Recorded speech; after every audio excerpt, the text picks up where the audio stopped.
Hey guys, what's up? 2-Bit Jesus here, and welcome to another 2-Bit review. A special little bonus review for the year. It is a viewer requested review from Nate Joe. Now, unfortunately, he actually requested this game for, I believe it was the 360, but I was trying to get it locally because I didn't want to give Amazon my money, honestly.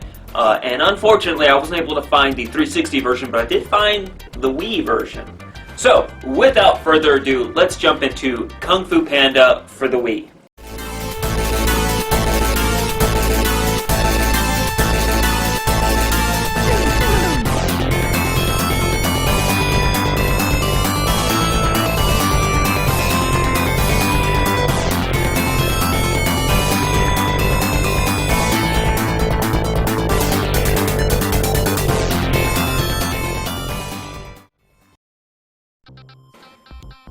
Kung Fu Panda is an action-adventure game published by Activision and developed by several studios. The version we are reviewing today is the Wii version. It was developed by Expect Entertainment and was released in North America June 3rd, 2008, 3 days before the movie's release. At face value, the Wii version seems to be identical to its older PS3/360 siblings, except for three aspects. The first and obvious is the Wii heavily uses motion controls, especially for the quick-time events and combat in the game. Second is the obvious graphics downgrade on the Wii version, but honestly, it's not as bad as some other ports that I've seen out there for the Wii. Third and finally is the HD versions have an extra section to them with Master Crane. Certain sections of Kung Fu Panda were from early concepts of the movie.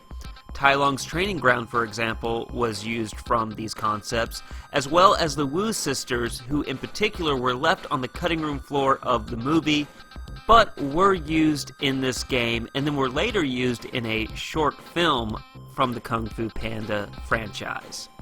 With these tidbits done, let's see if Kung Fu Panda is the true Dragon Warrior in this review. Kung Fu Panda is your standard fare action-adventure game. You have platforming elements, brawler elements, the ability to upgrade your character, and collect items throughout the game that give you certain rewards. Coins can be used to buy upgrades, food obviously heals you, and weapons like bombs also help in a boss fight. You also have quick-time events that appear periodically, typically during a boss fight. How does this all mix together? I would say, okay, the controls are what bring this game down considerably. The motion controls suck in my opinion. It makes the platforming frustrating in certain sections.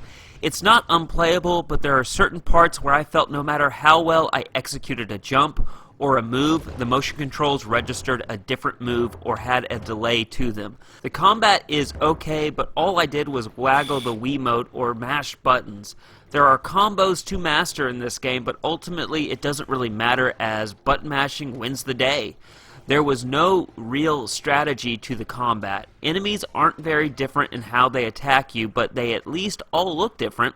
Bosses will require a different approach in some parts of the game, but it's nothing too difficult. Level design is simple and short. You go from point A to point B. Very simple setup. A couple of levels towards the end of the game are more open, but the majority of the levels are linear and take about 30 to 40 minutes to complete.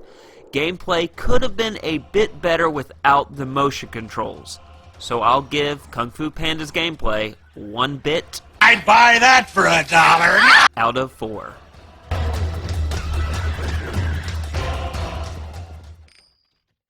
Sound is a mixed bag. Let's start with the positives. The voice acting is good. Everybody sounds close to their movie counterparts. While Panda definitely does not sound like Jack Black, it's close enough. The music fits the game well, but can quickly get lost in the background, and it doesn't really stand out. A lot of the tracks sound like the type of music you would hear in an all-you-can-eat Chinese buffet. It's very generic. The mix is off a bit in this game. At some points, the music will overpower the sound effects and voices, and other points it's the reverse where the voice work is overpowering everything else. This inconsistent mix can take you out of the game. Sound gets 1 bit. I'd buy that for $1. out of 4. The whooshy finger hold. You know this hold. Then you also know that the hardest thing about this hold is cleaning up afterwards. This is a pretty good-looking Wii game. Character designs are great and close to their movie counterparts. Well, as close as you could get with the Wii. The environments and enemies look great as well. Most of the game's budget must have gone into this section of the game, because clearly the other two sections were lackluster. The story loosely follows the movie with some side quests that use early concepts from the movie, as I discussed in the tidbits earlier. You mainly play as Po, but you'll also get an opportunity to play some of the supporting cast as Po learns martial arts and becomes the Dragon Warrior. When Tai Lung escapes, most of the group is defeated and captured, causing Po and Master Sifu to rescue them. After some misadventures and side quests, you face off with Tai Lung and win the day. The presentation is the best part of this game. While not perfect and dated on the Wii, the look and decent story still have some shine to them. 2 bits. I'd buy that for $1. Out of 4. Shifu didn't teach you that hold. You're right. I figured it out myself. Skidoosh!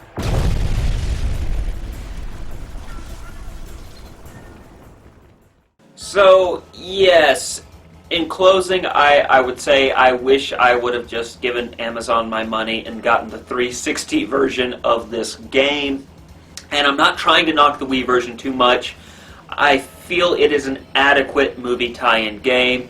It's just that the motion controls, the motion controls really, are what really bring it all the way down. I could accept the downgraded graphics compared to its 360 and PS3 older siblings. I could accept that, but the motion controls really just do it for me. So my final verdict for Kung Fu Panda on the Nintendo Wii is a recommended pass for the casual and hardcore collector of the Wii. Honestly, the only people who would be interested in this title are people who are wanting to have a complete Wii collection or just Kung Fu Panda maniacs out there. And if you're wanting to get Kung Fu Panda on the Wii, you can find it online for around $4 to $10 depending on its condition. And honestly, for the rest of you guys out there who are looking at this title, I highly recommend the PS3 and the 360 version because you're going to get upgraded graphics, the same decent to mediocre movie tie-in game with regular traditional controllers. It's just a much more, to me, those are more worthwhile than the Wii version. And that wraps up this review. Thank you, Nate Joe, for requesting this game. I'm sorry I wasn't able to get the 360 version. I kind of wish I would have, hindsight being 2020, but I did review Kung Fu Panda for you. And yeah, if you have any more games you wish for me to review, pop them in the comment section below, guys, and I will get to them as fast as I can. I need to get a little bit faster, so I apologize when there is a delay, but, you know, life. That's all I gotta say. That's kind of what gets in the way sometimes of me making videos. But I will get to them as fast as I can. And with that, yeah, I got nothing left, guys. So I hope you have a wonderful day, night, evening, weekend, week, whatever time it is that you are watching this video. I hope it is awesome for you. And as always, stay safe and play on.